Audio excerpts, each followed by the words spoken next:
Hey guys, I made a macrame feather and here's what I did. I'm using this 3mm cord.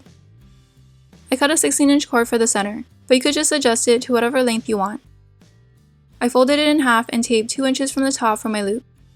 You don't have to make a loop for your feather. If it's part of a wall hanging or dream catcher, just tape the hanging cord down to start the feather. For the sides, I cut 28 cords at 6 inches. Again, just adjust it to how big or wide you want it to be. The strands were tied together with square knots that alternate from the left side to the right side. For the left square knot, I folded 2 of my 6-inch cords in half. I inserted the folded end of my left cord through the folded end of my right cord and held it in place, which should create a loop. I placed the ends of the longer cord between the 2 smaller cords. Then I pulled the ends of the smaller cord through the loop.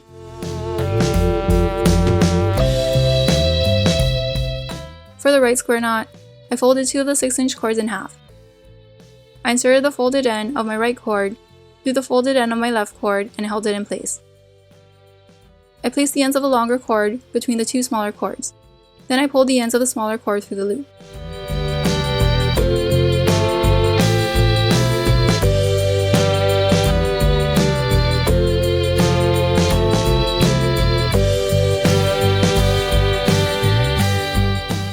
Then I combed it a few strands at a time. I started from the ends and worked my way up.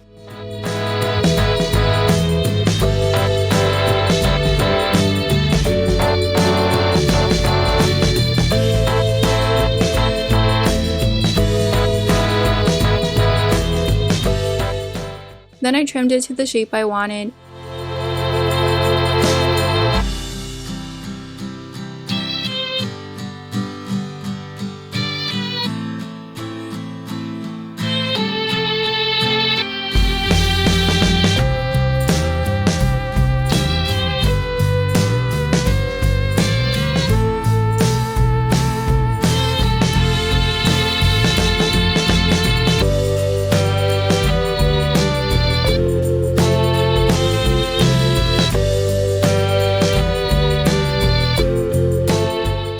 And here's how it turned out.